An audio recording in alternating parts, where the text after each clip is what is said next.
Dans les intervenants de se présenter et de nous expliquer un petit peu ce qu'ils attendent de ce débat sur les terres d'accueil.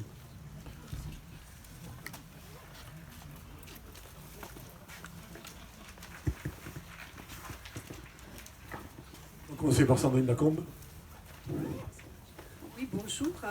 Donc, je suis Sandrine Lacombe, présente ici ce matin au nom de la revue Ancrage et de l'association Ancrage en partage.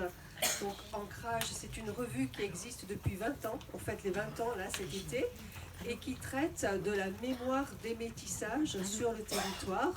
En gros, un peu l'histoire de l'immigration à travers des parcours de vie, quelques reportages et aussi quelques articles de fond, principalement sur le Lot-et-Garonne, mais également la Dordogne et la Gironde.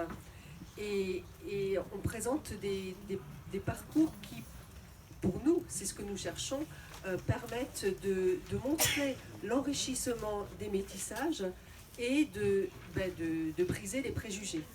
Voilà. Oui, passez le micro, donc. Bonjour, je suis Hugues Robert. Donc j'ai écrit un livre qui s'appelle Le Journal d'un pacificateur. C'est l'histoire de mon père qui fut préfet, sous-préfet en Dordogne surtout, et qui a désobéi.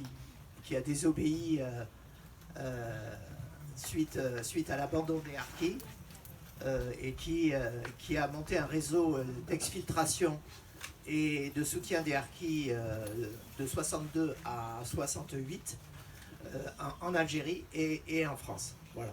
Donc c'est aussi quelqu'un qui a voulu un autre accueil en Dordogne, sachant que les camps, c'était pas pour lui, puisqu'il avait connu les camps de regroupement en Algérie et qu'il avait trouvé que ça ressemblait beaucoup, il les appelait des camps concentrationnaires.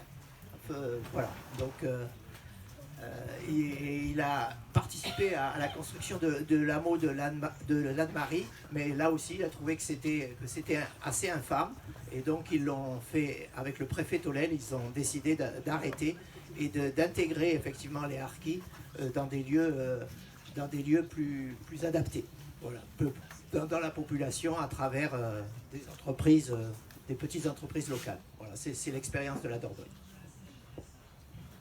Nadia Kemache. Bonjour, je m'appelle Katia Kemache, donc je suis docteur en histoire contemporaine, je suis aussi enseignante, prof d'histoire-géographie dans le secondaire. J'ai eu la chance de faire des recherches universitaires depuis mon mémoire de maîtrise sur la question harki, sur les arrivées des harkis sur le territoire métropolitain. À l'époque on l'appelait comme ça, sur le territoire national français. Ensuite j'ai fait mon master sur la révolte de la seconde génération, notamment en Lot-et-Garonne en 1975, qui a précipité la fermeture des derniers camps de harkis. Et enfin, j'ai fait ma thèse de doctorat sur la relation, plus que complexe, c'est un euphémisme, entre les pouvoirs publics français et la population dite harki en Lot-et-Garonne. Donc c'est un regard intéressant sur cette migration singulière, mais finalement qui reflète l'histoire de la Ve République française et de la décolonisation aussi.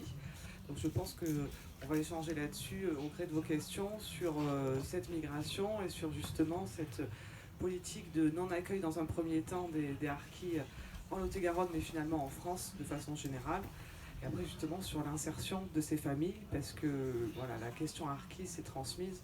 C'est vrai qu'on parle aussi, et c'est quelque part toute une question, de seconde génération de harkis, de troisième génération de harkis en Lot-et-Garonne, notamment en raison de la présence d'un camp de regroupement. On y reviendra sur la commune de Bias. Voilà. Germinal Perrault. Oui, bonjour, Germinal Perrault, je suis le président du conseil départemental. De Dordogne. De Dordogne, pardon, oui. Je voulais faire une annonce, je voulais lancer ma campagne. C'est pas possible. Alors, je ne savais pas de quoi j'allais parler, en vérité, je n'avais pas compris. Ah bon, ça c'est inquiétant. Je suis quand même venu. Merci d'être venu. Pour lancer votre candidature. Je peux apporter le témoignage d'une terre d'accueil, c'est celle de la Dordogne. Et la présence humaine, elle remonte à 400 000 ans chez nous. Donc je peux parler de ça, de l'homme de Néandertal, qui petit à petit, vous le savez, a été remplacé par l'homme de Cro-Magnon. Alors, je suis venu avec Mathieu, c'est l'exemplaire qui nous reste de l'homme des dernières tailles, et je suis moi-même un des prémices de l'homme de Cro-Magnon. Mais ces peuplades se sont croisés, vous savez, et vous avez tous au moins 5% de votre ADN qui remonte à Néandertal. Non, je dis ça en plaisantant, parce que quand on parle d'immigration chez nous, je le ramène très souvent à la préhistoire, puisque ça prouve qu'il y a 400 000 ans, mais il y a aussi 40 000 ans ou 50 000 ans avec les Cro-Magnons, et puis avec les traces qu'ils ont laissées, notamment à Lascaux, des gens se sont succédés sur notre terre. Et après, on a eu, comme partout, des gens atroces, à savoir des Polonais, des Italiens, même des Espagnols comme moi, si vous voulez, qui sont venus en Dordogne pour travailler comme partout. Et aujourd'hui, on revendique être une terre d'accueil pour des raisons économiques, puisqu'on reçoit 4 millions de visiteurs en Dordogne par an, et ça nous fait vivre. En tout cas, ça représente un tiers de l'économie de notre département. Vous avez aussi les Anglais. Donc, et alors, oui, les Anglais, oui, c'est vrai. Aussi des Anglais, on les aime beaucoup, les Anglais. Ce qu'on aime, c'est les battre au rugby, mais on ne fait pas toujours comme le SUA hier qui a gagné À Aix-en-Provence. Oui. à Aix-en-Provence. Quelquefois, on perd contre les Anglais. On les supporte. Le SUA qui est aussi une terre d'accueil quelque part. Oui, ah ben le SUA, vous, les Italiens au SUA, c'était Herbani, Francosani, oui. Herbani, Tolo, Dubroca, même Charlie Nieussel, c'était une famille italienne. Je vois que vous connaissez aussi bien la préhistoire que l'histoire du SUA, donc Je sais pas. on devrait Il y s'entendre. avait moins de joueurs de rugby À l'époque. On ne sait pas, il n'y a pas beaucoup de témoignages surtout. Excusez-moi. Naïma Charaï. Je m'appelle Naïma Charaï, donc j'ai été invitée parce que j'ai été la présidente de l'Agence nationale pour la cohésion sociale et l'égalité des chances. C'est l'agence qui s'occupait de l'ensemble des quartiers populaires sur la France métropolitaine et les territoires d'outre-mer. Donc, qui s'occupait de la lutte contre les discriminations, de la cohésion sociale nationale, de la lutte contre les discriminations et de la prévention en fait, de la délinquance. Et je crois que j'ai été aussi invitée parce que je suis une enfant du Lot-et-Garonne. Donc ça aide. Ouais, ça aide. Ouais.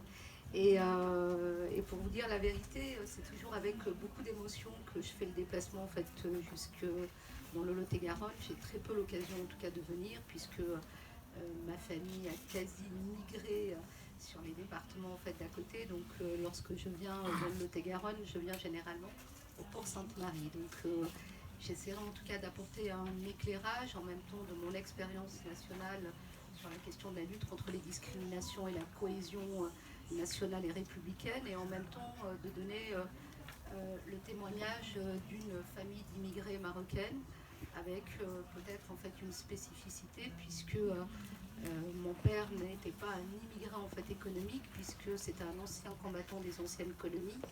Et il a participé notamment à la guerre d'Indochine, donc il a immigré dans le cadre de son engagement militaire pour l'armée française, puisqu'à l'époque, en fait, c'était encore un protectorat français. Donc, donner cet éclairage et puis vous parler aussi de notre immigration familiale dans le cadre du regroupement familial qui avait été mis en place par Valéry Giscard d'Estaing, et puis vous expliquer, en tout cas d'un point de vue d'une petite fille arrivant à l'âge de 3 ans et demi dans le Lot-et-Garonne, comment notre famille a été accueillie.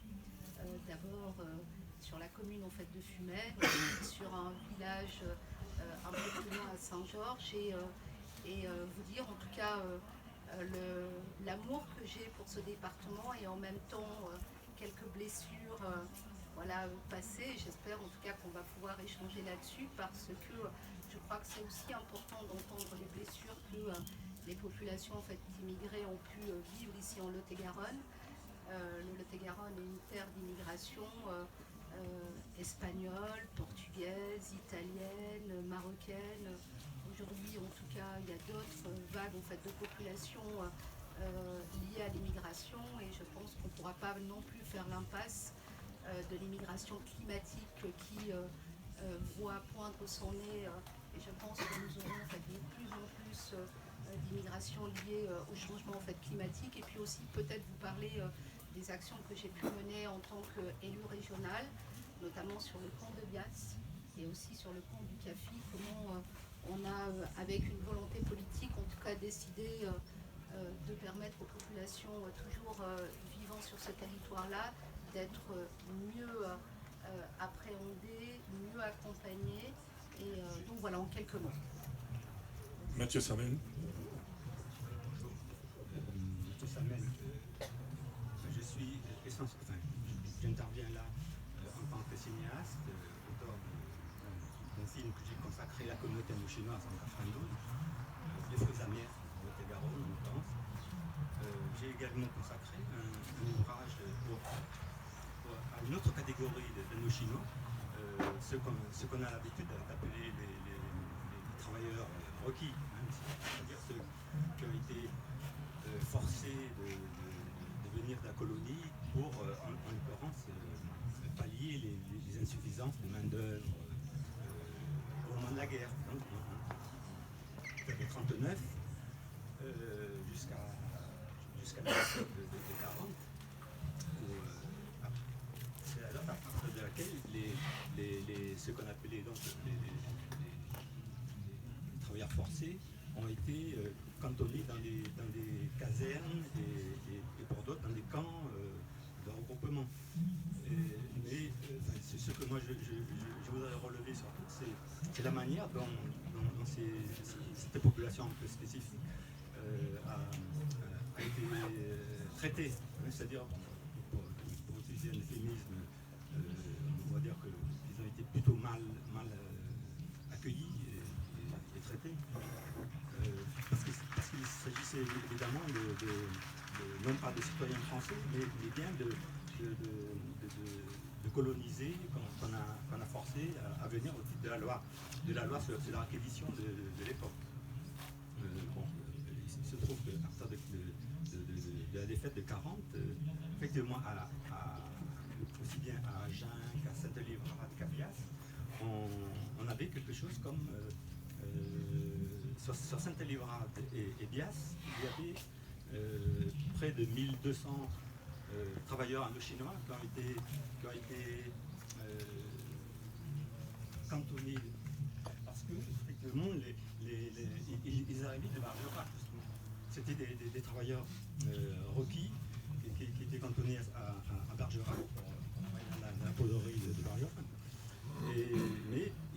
Mais ils étaient les plus révoltés, ceux qui se révoltaient, ce qu'on appelait les réfractaires.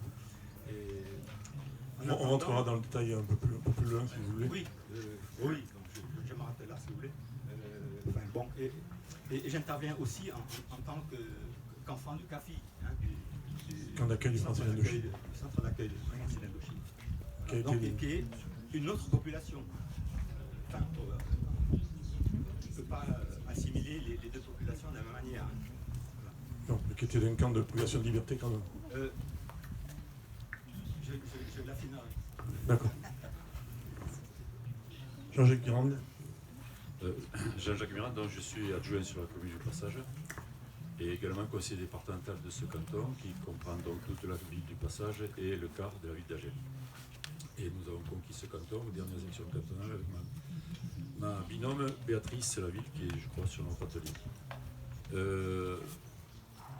On m'a sollicité parce que j'ai une histoire familiale dans le sens où ma mère est d'origine italienne.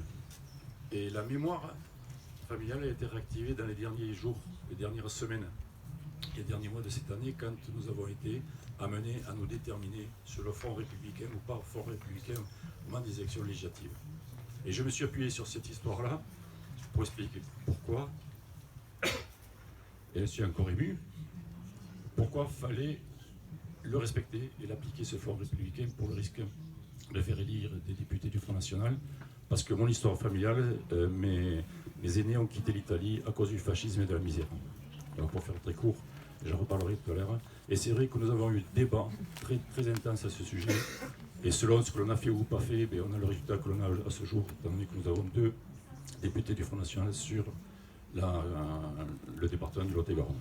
On reviendra sur ce sujet effectivement en fin de débat. Je vous en prie.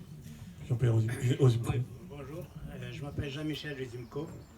Je suis, si on peut dire, je suis le président de l'association Agents Amis de l'Ukraine qui s'est formée juste après les 15 jours, 3 semaines après l'attaque de la Russie contre l'Ukraine. Je suis moi-même franco-ukrainien puisque je suis né en France des parents ukrainiens qui sont arrivés ici avant la guerre. J'ai eu aussi, si on peut dire, cette chance, entre parenthèses, être parti en Ukraine pour 2 mois de vacances où ça s'est prolongé. C'était 13 ans, donc j'ai grandi en Ukraine. C'est pour ça que mon cœur, il est moitié-moitié, franco-ukrainien. Et j'ai aussi assez voyagé en France et installé à Lot-et-Garonne depuis le 94.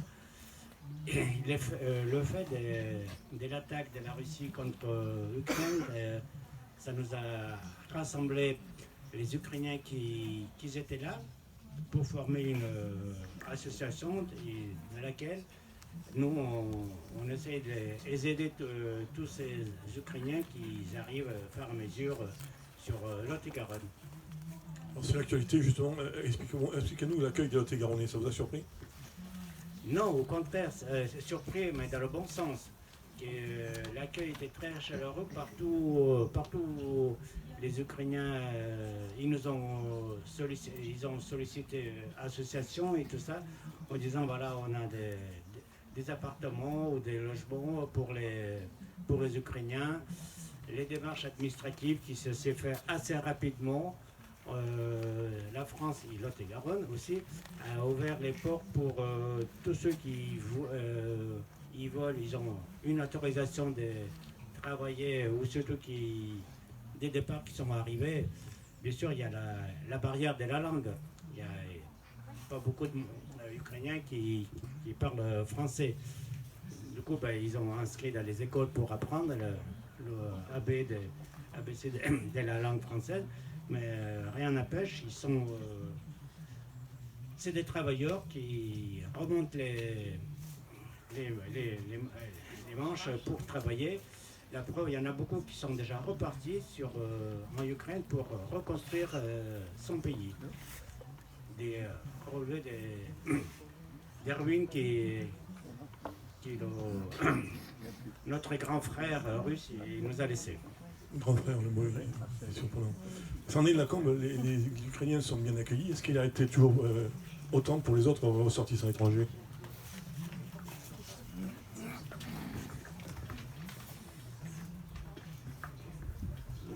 Alors, justement, le témoignage qui vient d'être apporté est un bon support pour moi pour dire que ça peut être une terre d'accueil. Parce que pour qu'il y ait une terre d'accueil, à mon avis, il faut qu'il y ait 2 volontés. D'abord un territoire, on est en Lot-et-Garonne, on est en France, et un territoire qui laisse entrer et s'installer, et parfois de façon durable, un autre, parce que l'étranger c'est un autre que nous-mêmes. Et donc pour cela, il faut 2 volontés, une volonté politique. Et là, la volonté politique concernant l'accueil des Ukrainiens, elle est très palpable, on la voit bien, et elle est très ciblée. On veut bien accueillir les Ukrainiens, et tant mieux, ça c'est très honorable, et tant mieux, c'est un bel exemple de France, terre d'accueil. Mais il faut une volonté aussi autochtone de la population pour accueillir cet autre qui arrive. Et donc, pour moi, ce sont les 2 conditions pour faire d'un territoire une terre d'accueil. Et donc là, j'apporte une nuance. Effectivement, je me réjouis beaucoup de l'accueil des Ukrainiens, même s'il n'est pas parfait, évidemment. Mais par rapport à d'autres populations, que ce soit aujourd'hui ou auparavant dans l'histoire, on n'a pas toujours été accueillis aussi bien. Vous avez des exemples précis? Ah bah, de toute façon, aujourd'hui, il suffit d'ouvrir les yeux et les oreilles pour entendre tous les préjugés. Quand je parlais de volonté des autochtones, et ben les autochtones, ils n'ont pas envie d'accueillir des étrangers, surtout s'ils sont un petit peu colorés, parce qu'on fait beaucoup de confusion, d'assimilation, donc on va penser que ce sont des terroristes, des islamistes, comme on a pensé aussi dans les années 20, peut-être Jean-Jacques Mirande pourrait le dire, que les Italiens, ils avaient toujours le couteau à la main, que c'était des anarchistes, violents, etc. Donc on a toujours eu ces préjugés qui ont fait que l'accueil n'a pas toujours été très favorable. Ils sont restés des Rital très longtemps. Ils sont restés Rital très longtemps, mais après, ça c'est une intégration positive qui finalement ils ont fini par bien s'intégrer. Ils nous ressemblent un peu, c'est ce que l'on dit. Donc ça a été plus facile. Par contre, un Guinéen, ça va être plus compliqué, surtout aujourd'hui. Voilà. Alors, si je peux aussi parler de chiffres, c'est vrai que dans les années 36, 46, voilà, c'est ça, autour de la Seconde Guerre mondiale, on avait en Lot-et-Garonne plus de 12% de la population qui était d'origine étrangère. Et il y avait des villages où il y avait jusqu'à 45% d'Italiens. Il faut le dire, il faut le savoir, il faut le dire. C'est extraordinaire quand même. C'était peut-être trop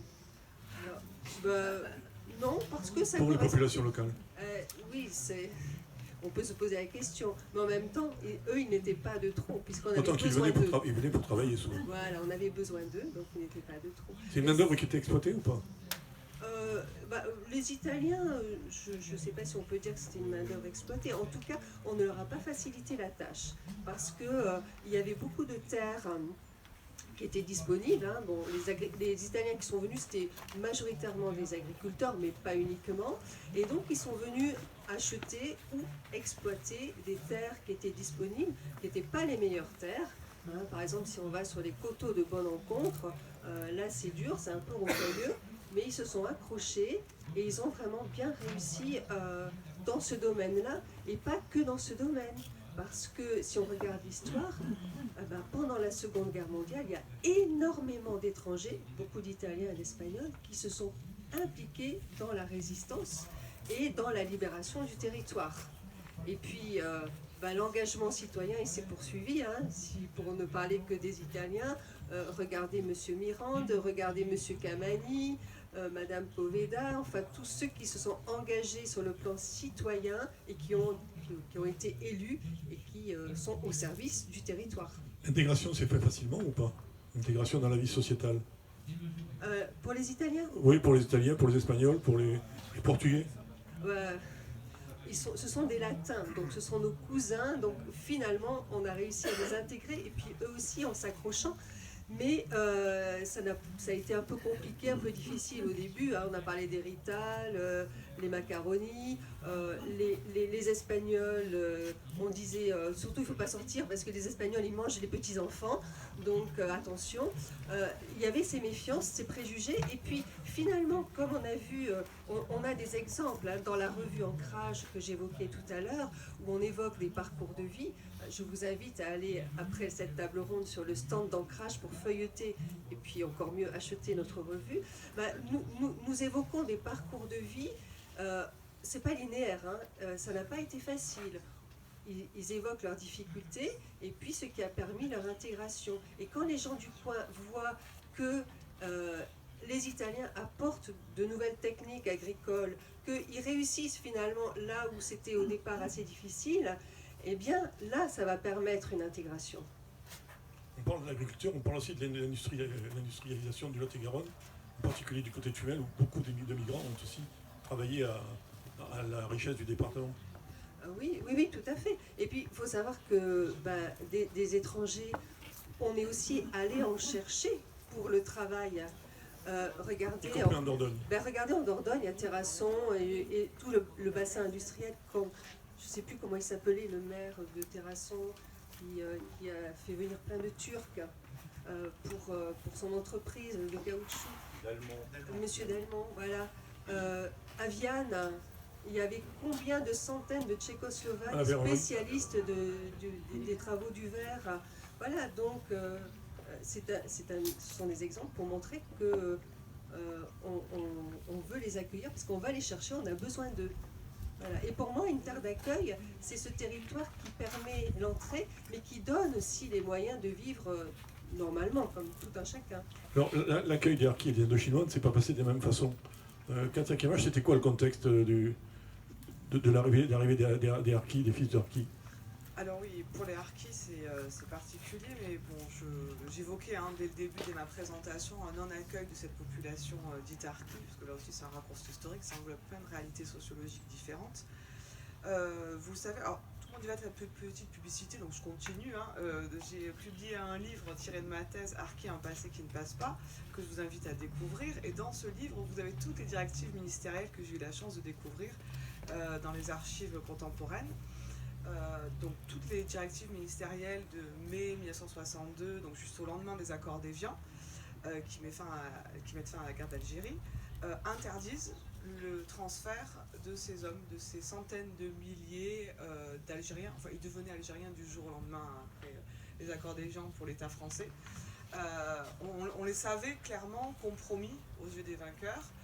On savait le sort qui leur était réservé dans cette sortie de guerre extrêmement violente en Algérie pour plusieurs raisons, notamment la guerre civile en Algérie pour le pouvoir, les éléments du FLN, l'action ultra-violente, les attentats menés par l'OAS. Bref, donc les premières victimes de ce que l'historien Guy Parvier a appelé le lendemain qui déchante, pour évoquer les premiers jours de l'indépendance algérienne, les premières victimes sont les populations harkis en fait. Donc l'État français est au courant et refuse, interdit le transfert organisé à la hâte par certains officiers des SAS, sections administratives spécialisées, qui étaient encore en place au moment du démantèlement des casernes et l'armée française à la sortie de guerre. Donc il y a quelques officiers qui refusent de voir leurs hommes, ils sont massacres en place publique, détention dans des camps d'internement. Et du coup, le ministre de l'Intérieur, Roger Frey, le ministre des Affaires algériennes, Louis Jox, tous, sur directive du président de la République de l'époque, de Gaulle, interdisent, menacent de sanctions ces officiers. Finalement, pour plusieurs raisons là encore, mais est mis en place un plan de rapatriement. Le terme de rapatriement est impropre pour les Harkis. Le 15 mai par Robert Boulin, qui se limite. Alors on sait qu'ils étaient environ plus de 200 000 Algériens armés, encore on ne compte pas les civils, les fonctionnaires non démissionnaires, etc. Mais en quelques milliers d'hommes, on organise à la hâte un transfert. Ils seront plus de 90 000 à réussir à se réfugier en France. La moitié, environ seulement, par le plan officiel de rapatriement. Ils vont être donc hébergés, si on peut dire, dans des camps de transit, montés à la hâte, donc pour l'Arctique, l'Arzac, différents points du territoire national. Dans ces camps, on ne sait toujours pas quoi faire de ces hommes et de ces femmes et de ces enfants. Donc on va organiser une opération de triage, notamment au camp de Rivesaltes, qui est un gros camp de transit. Et là on va répartir ces familles en 3 catégories. Celles dont le chef de famille est encore valide, en âge de travailler, les plus vulnérables, donc handicapés, les veuves, ceux qu'on a appelés les célibataires. Dans les notes administratives, on les a appelés les indésirables, les incasables, les inclassables. On ne sait pas quoi en faire. Donc du coup, on va recycler, si je puis dire, 2 camps en France, Saint-Maurice-l'Ardoise dans le Gard et Bias dans le Lot-et-Garonne. Et donc, une semaine en janvier 1963, là encore, les pouvoirs publics organisent à la hâte l'arrivée de 800 Harkis en provenance du camp de Saint-Maurice-l'Ardoise qui posent le pied sur le territoire lot-et-garonnais. Qu'est-ce qui a conduit à 75, aux événements de 75 ? Alors, ce qui a conduit aux événements 75, c'est que ces populations extrêmement vulnérables ont eu des enfants. Et du coup, déjà en 1965, je crois 66, 47% de la population du camp a moins de 16 ans. Donc là, on sent qu'il y a une génération qui est en train de naître et en train de vivre dans un camp, enfermée, scolarisée à l'intérieur du camp. Donc fatalement, ça conduit à des questionnements sur sa place dans ce nouveau territoire. Et on a quelques jeunes garçons à l'époque qui vont, en raison de la présence d'un leader originaire du Nord qui va, l'Aradji, qui va venir, un enfant de Harki aussi, éveiller les consciences. Bon, ils n'avaient pas besoin de ça pour être révoltés. Donc du coup, ils vont se lancer en une série d'actions violentes et retentissantes au camp, occupation des locaux, de l'administration, un incendie de l'école et prise d'otages au cours de l'été 1975. Ça a découlé sur quoi? Sur une meilleure intégration après ou pas du tout? Alors, on ne va pas généraliser. Quand on parle, vous l'avez compris, hein, quand on parle de la population harki-lot-et-garonnaise, on parle de la population, une infime minorité quand même de la population harki, et la plus fragile, la plus vulnérable. Donc l'insertion, la majorité des harkis s'est faite de manière silencieuse, discrète surtout, sur le territoire national. Pour ceux cantonnés dans les camps, et notamment à Bias, elle s'est faite de manière extrêmement violente. Et il y a eu des interpellations épisodiques, régulières des pouvoirs publics. Et à chaque fois qu'il y a des interpellations violentes des enfants de Harki, dont les médias se faisaient relais, c'est là, à ce moment-là, qu'on parlait, qu'on découvrait la question Harki à chaque manifestation, émeute, révolte, grève de la faim. On voit l'image aussi que ça a pu véhiculer. Il y en a eu plus en Lot-et-Garonne qu'ailleurs ou pas? Parce que... mais complètement, lié à la présence de ce camp de vulnérables, de ce camp qu'on a appelé les indésirables, et qui a perduré jusqu'en 1975. C'est l'équivalent de Saint-Maurice-l'Ardoise dans le Gard. Voilà. Après, les autres harkis disséminés sur le territoire national, je pense qu'ils ont été confrontés aux mêmes problématiques d'intégration que la population maghrébine des anciennes colonies, les mêmes préjugés, les représentations, je pense qu'on y reviendra. Voilà, ils ont été victimes de racisme, mais cette violence propre aux harkis du Lot-et-Garonne est liée à cet enfermement et cet univers totalitaire, on va dire, où la gestion de la vie quotidienne était gérée par une administration postcoloniale. Donc avec toutes les représentations aussi postcoloniales qui perduraient dans l'esprit des personnels du camp. Hugues Robert, pacifier, c'était une utopie ou pas? Oui, sûrement une utopie, oui. Parce qu'effectivement, ce qu'on oublie aussi, c'est d'intégrer des gens avec leur histoire. C'est-à-dire qu'on oublie les 132 ans de guerre coloniale, qui a été terrible. Il ne faut pas oublier qu'en Algérie, 30%, et ça, pas grand monde le savent, 30% de la population était dans des camps de regroupement. Et vous savez comment on les appelait? Les Algériens, on les appelait les réfugiés. Ils étaient réfugiés dans leur propre pays. 30% de la population était dans des camps. Et on a perpétué, en fait, en accueillant, le mot est vraiment scandaleux et impropre, dans des camps, on a reproduit effectivement ces dommages au peuple algérien. Et en fait, les harkis, c'est la continuité en fait de cette histoire coloniale. Imaginez, comme je le dis, et ça choque, mais les Allemands, quand ils ont occupé, les nazis, quand ils ont occupé la France, ils n'ont pas mis 30% de la population dans des camps. Quand mon père est arrivé, quand il a vu ça, il a fait venir le commandant Florentin, il lui a dit « Mon commandant, vous avez libéré les camps nazis. Regardez ce que nous faisons. » C'était effroyable. Chaque jour, j'ai retrouvé une note de service où il disait « Chaque jour, mourait de faim et de froid un enfant dans ces camps de regroupement en Algérie. » Dans le camp de la Soumam, d'Azib Ben Ali Chérif. Donc, ce qu'il faut comprendre, c'est que cette histoire-là, c'est 132 ans. Tant qu'on n'aura pas expurgé cette histoire coloniale, tant qu'on n'aura pas parlé de cette histoire coloniale, on ne pourra pas comprendre l'accueil, le non-accueil qu'on a pu faire en France. Et effectivement, le camp de Bias, pour moi, est effectivement la continuité de ce racisme colonial incroyable.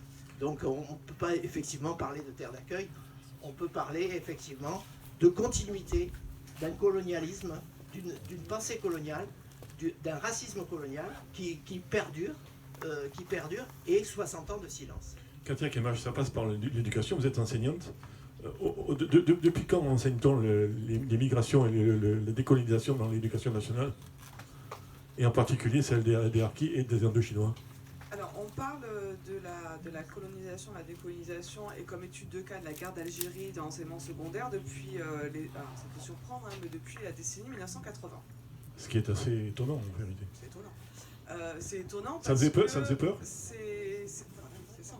C'est des questions qu'on appelle vives d'histoire qui peuvent effrayer certains enseignants. Alors, il faut savoir aussi que nos programmes d'histoire sont colossaux et qu'il y a une part dédiée à la colonisation et à la décolonisation qui est assez réduite dans le temps.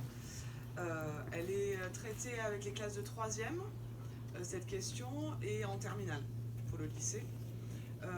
Alors c'est une question qui, heureusement, parce qu'il y a eu un appétit de connaissance de jeunes universitaires qui ont donc fourni énormément de travaux scientifiques. Donc là, au niveau de la connaissance historique, les enseignants peuvent aujourd'hui utiliser donc pas mal d'ouvrages scientifiques qui leur donnent une assise intellectuelle et une rigueur scientifique qui, jusqu'à présent, c'était pas possible ça.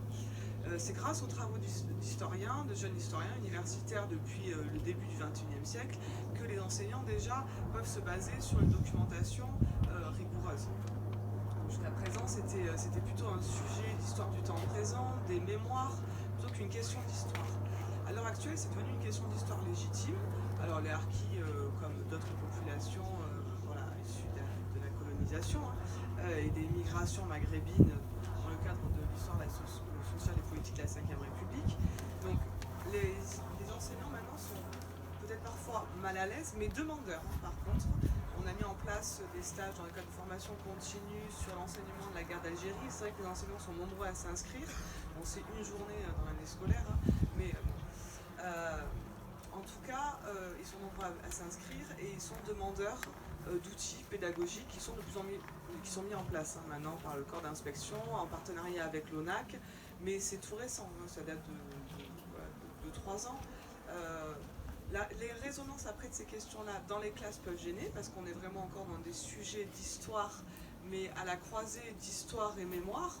Mais au contraire, il faut s'y frotter parce que c'est lorsque l'élève livre sa mémoire familiale, qui trouve aussi sa place dans la cité, et même s'il y a des préjugés là encore qui peut sortir de la bouche de l'adolescent. Le mot traître par exemple le mot traître ou harki, effectivement, surtout dans Lot-et-Garonne apparemment, les enseignants de Lot-et-Garonne témoignent énormément de cette la pérennité de ce cliché, de cette représentation. Mais justement, il faut que l'élève sorte ce mot traître.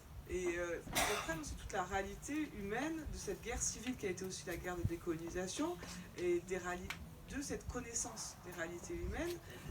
L'enfant, l'adolescent pourra déconstruire ses préjugés, ses représentations. Donc c'est justement important de s'y confronter.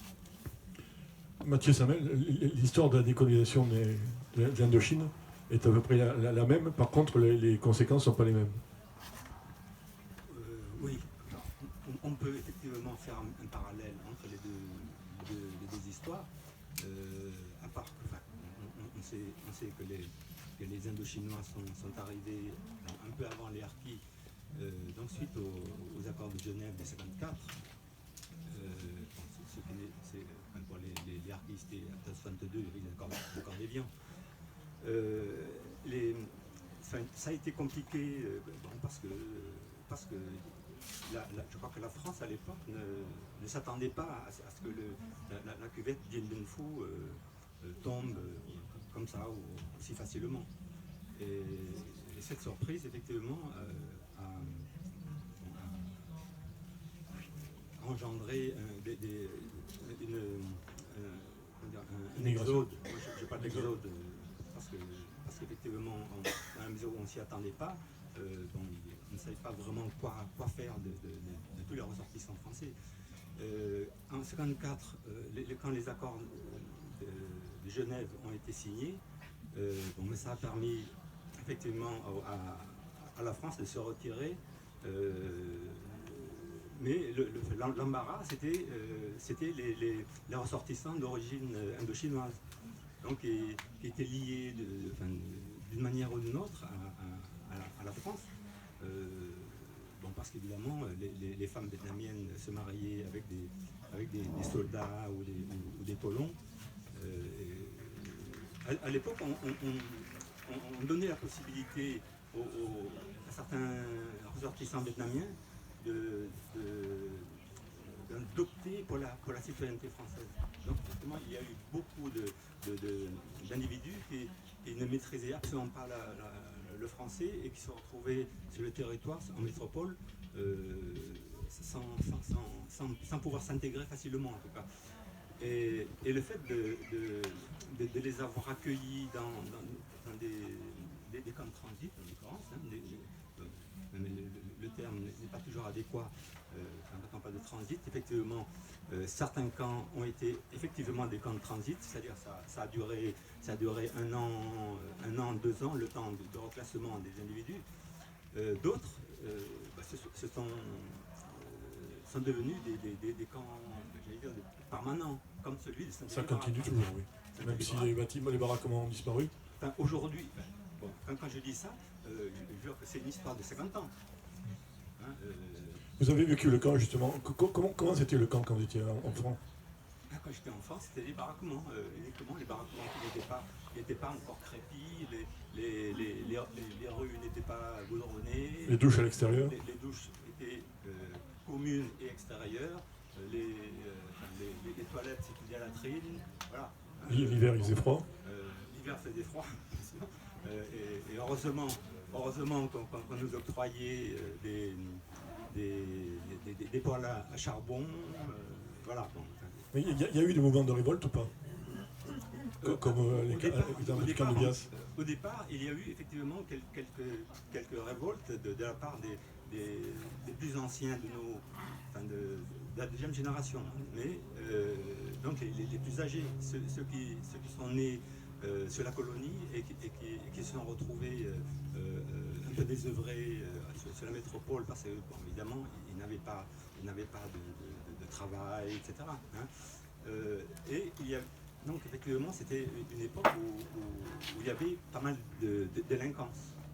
Et bon, si bien qu'on a pu voir au début des années 60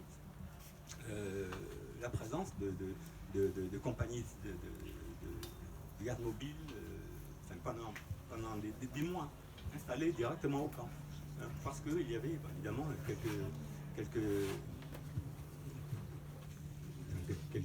quelques violences. Voilà. Quand on vous parle de Lot-et-Garonne, terre d'accueil, quel est le sentiment que vous vient en tête le premier? Enfin, aujourd'hui, bon, je ne tiendrai pas de propos polémiques, hein, mais bon, j'estime effectivement que Lot-et-Garonne, dans les années 50, n'a pas su accueillir correctement ces populations-là. Enfin, je crois que les Indochinois ou les Harkis, ça a été quelque part la même chose. Comment est-ce qu'on peut imaginer que des citoyens français, parce qu'ils étaient bel et bien citoyens français, soient accueillis dans des camps et qui ont perduré surtout. Qu'est-ce qui explique que les générations suivantes s'en sont mieux sorties que les générations de deuxième génération de fils de Harkis, par exemple? Peut-être parce qu'on a bénéficié des infrastructures scolaires françaises. Bon, c'est vrai de ce côté-là, quelque part, on peut dire merci à la France pour ça. Moi, j'ai appris à lire, mais j'ai aussi appris, c'est le paradoxe, qu'un de mes ancêtres, que j'ai des ancêtres qui étaient gaulois. Bon, oui. Je le dis en pensant à un général, un fameux général vietnamien, évidemment, c'est le général Zap,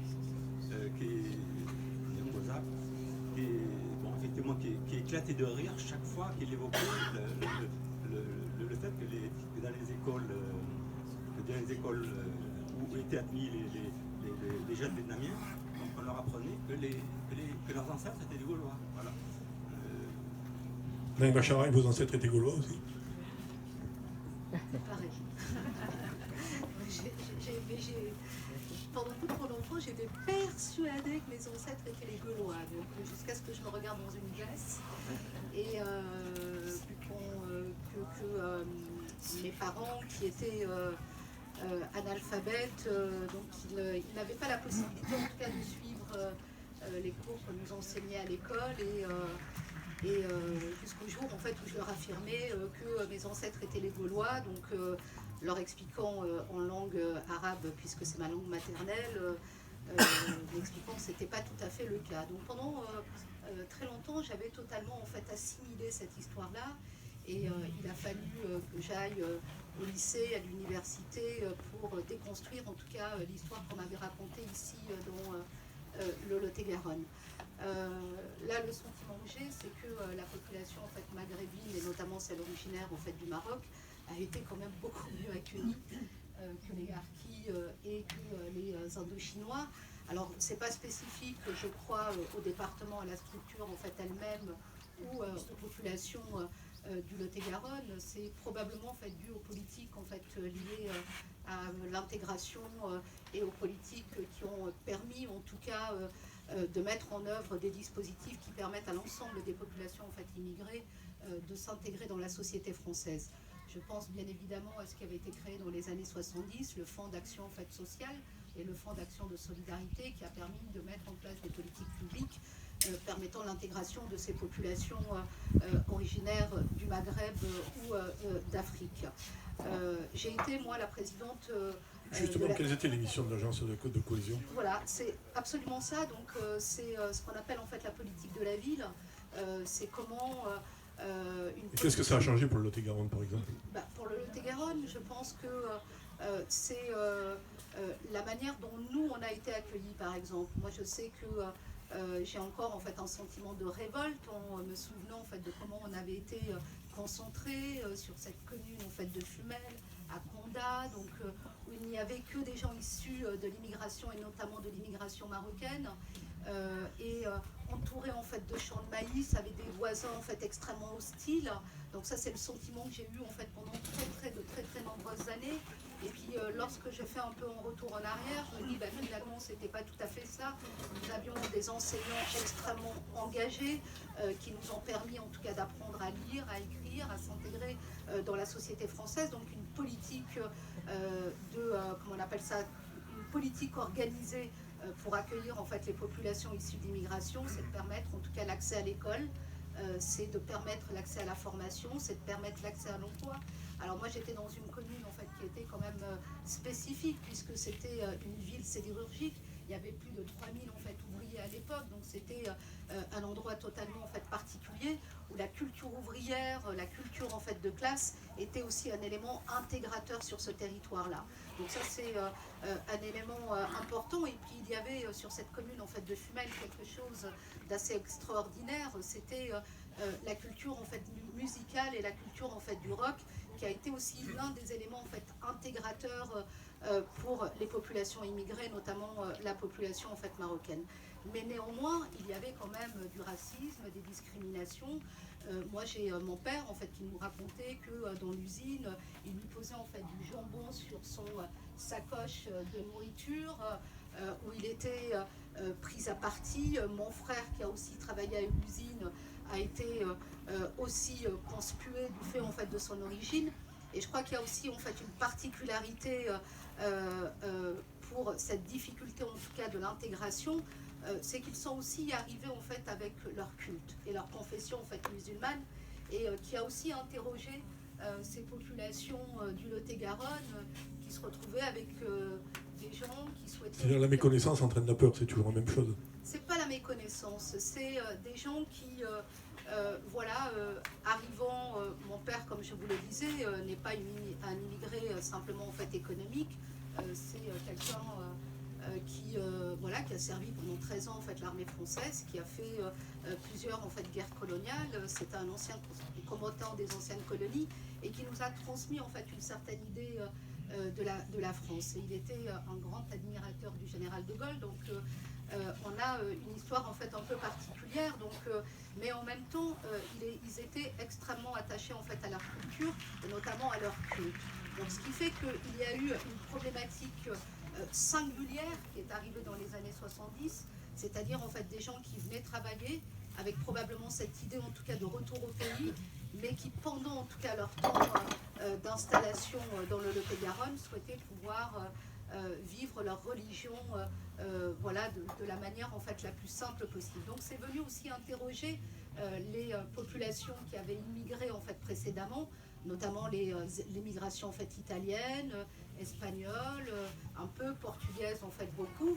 Et de mes souvenirs, ces populations ne cohabitaient pas très bien.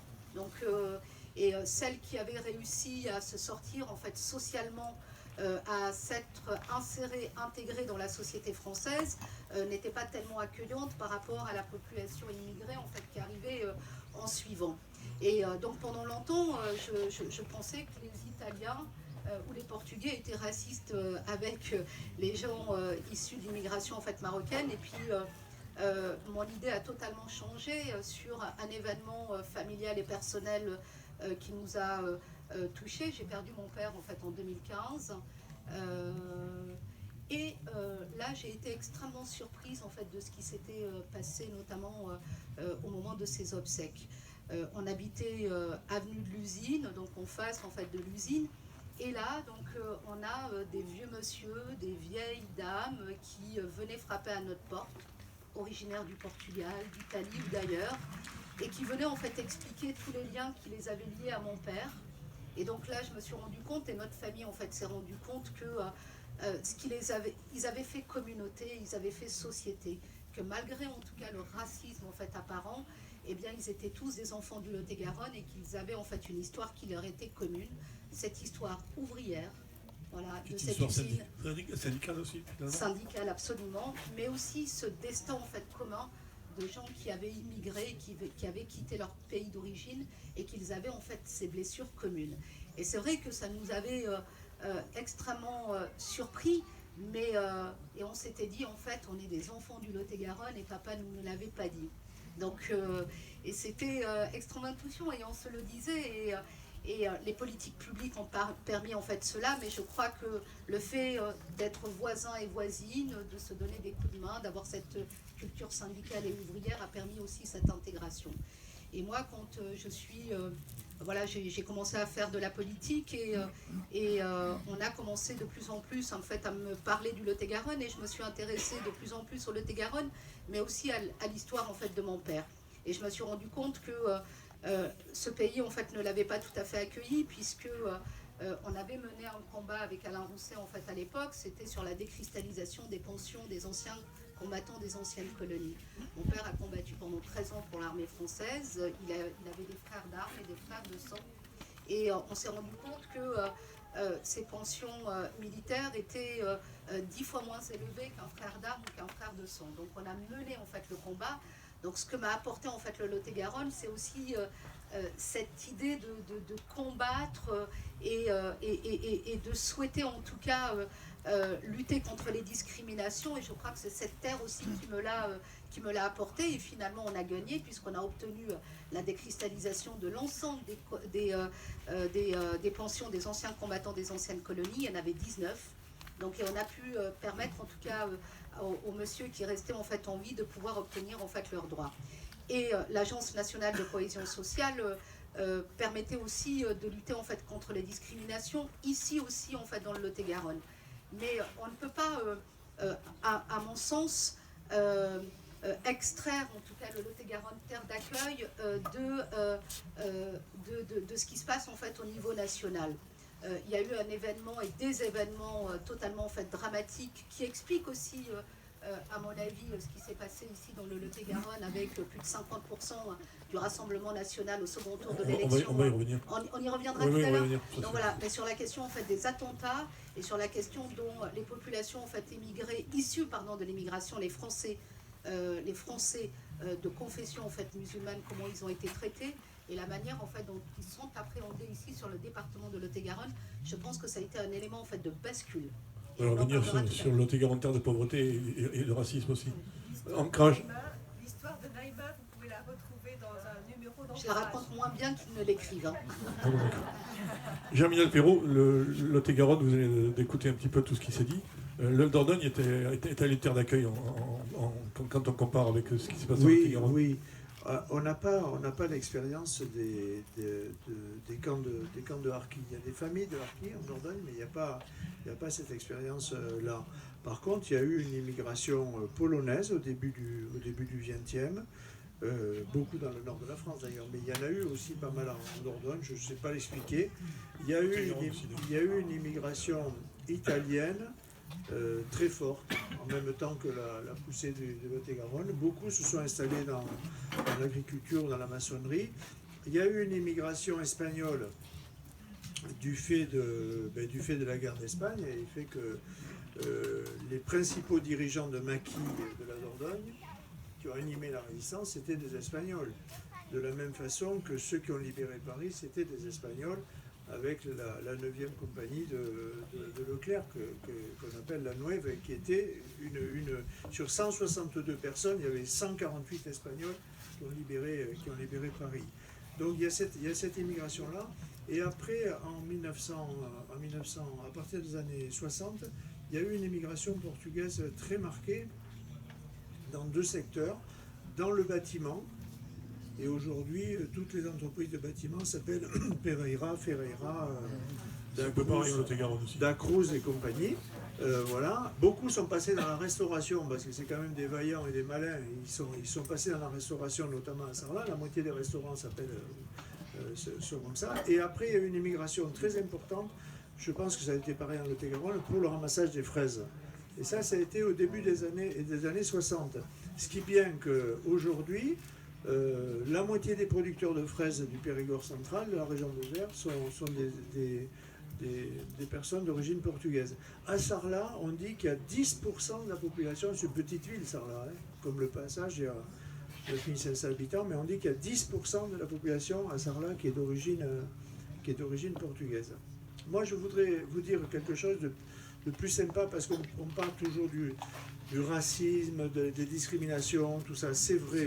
Tout ça, c'est vrai, il ne faut pas la peine de raconter l'histoire. Mais dites-vous bien quand même qu'il y a 100 ans, le type qui venait du village d'à côté et qui rentrait dans une famille, c'était aussi un étranger. Il ne faut pas rêver et penser à la situation des femmes qui venaient, belles filles, dans des fermes, c'était pas rigolo. Et moi je connais des hommes aussi qui sont venus comme gendre dans des fermes à côté de chez moi, ils n'ont pas eu des belles vies. Donc si vous voulez, faut pas... Moi je suis un petit-fils d'immigrés, mes grands-parents étaient immigrés économiques, il n'y a rien d'original, et ils arrivaient de Catalogne et du pays de Valence, et ils sont venus s'installer dans l'Aude. Voilà. Et du côté de ma mère, on est immigrés depuis Néandertal, donc on était périgordais. Mais ce que je veux dire, c'est qu'il faut... Bien sûr, il y a des discriminations, bien sûr, on a regardé les gens de travers, bien sûr, on a dit ils vont bouffer le pain des Français, bien sûr, il y a eu tout ça. Mais dites-vous bien aussi qu'il y avait une défiance terrible pour les gens du village d'à côté, hein, ou des gens qui venaient d'une autre région. Bon, mais je voudrais vous raconter une histoire plus sympa.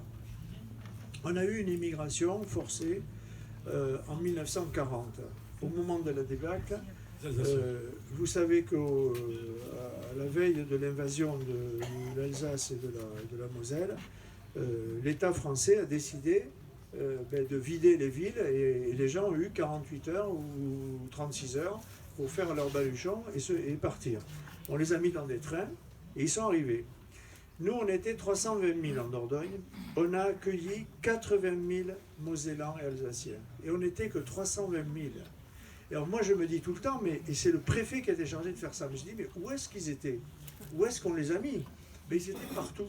Ils étaient dans les garages, ils étaient dans les granges, ils étaient dans les greniers, ils étaient partout. Il y a le village de Saint-Aubin de Cadelèche, à côté d'Aimé, c'est près du Lot-et-Garonne, il avait 400 habitants, ils ont accueilli 220 personnes.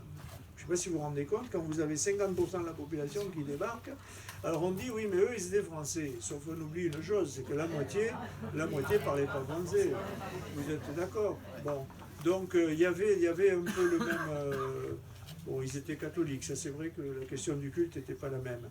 Eh bien, aujourd'hui, la population de la Dordogne, elle est fière de cette expérience-là. Ça a duré 1 an.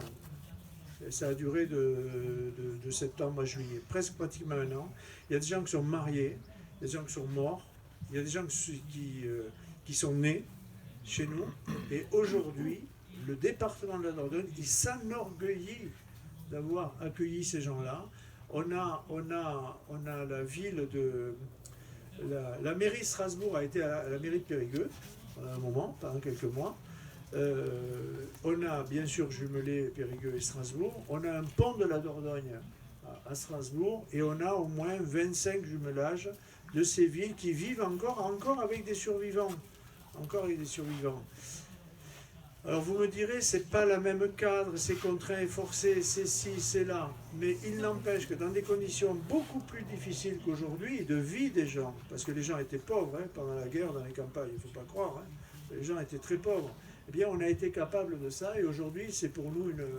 Que peuvent les politiques en général pour faciliter l'intégration? Est-ce que les politiques peuvent quelque chose aujourd'hui? Oui, alors après l'intégration, nous en Dordogne, quand je vois les types qui votent Front National, on me dit c'est pas racisme, là je déconne, je dis le dernier immigré, c'est Peiro, c'est le type qui est président du département.